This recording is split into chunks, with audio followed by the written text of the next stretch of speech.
Ниту сме барале, ниту сме земале мито. Станува збор за недоразбирање и нерасчистени работи.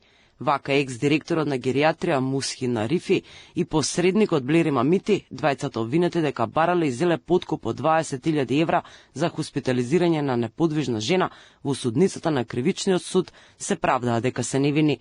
Адвокатите тврдат дека имаат докази и сведоци кои што ќе ја докажат невиноста на обвинетите.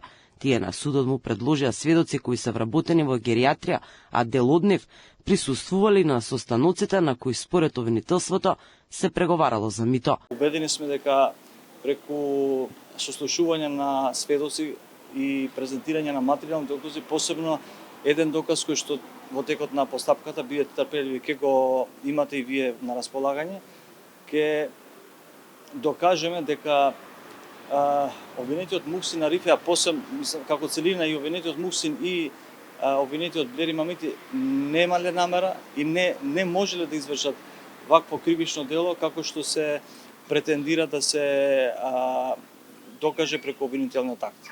Обвинителството е самоуверено и цврсто стои на ставот дека има докази за вината на директорот и за вториот обвинет, кој посредувал и пренесувал на старателката на неподвижната жена колку и како да се даде подкупот. Оваа постапка ја илустрира длабоката корупција вкорената во нашето општество, вели обвинителката Искра Хаджи Василева.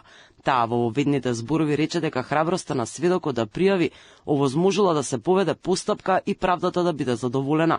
Им порача на граѓаните да не молчат и да пријавуваат корупцијата со која живееме. Низ еден краток период имаме неколку случаи кои практично се должат на храброста на луѓето кои соочени со еден безизлез да остварат право, се наоѓаат во ситуација кога некој директно им бара подкуп.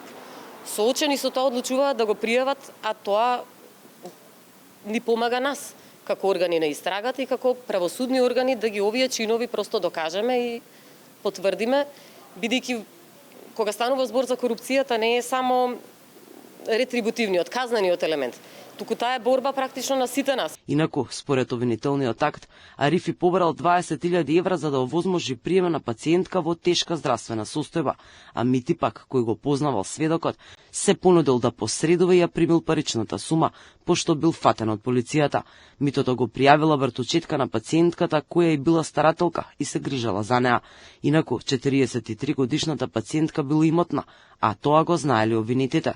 Тие од старателката барале да се продаде станот на болната жена и со тие пари да им се плати мито за нејзиното хоспитализирање.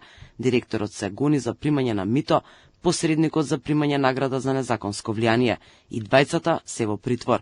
Судењето продолжува на 16 септември со сведочењето на пријавителката на подкупот.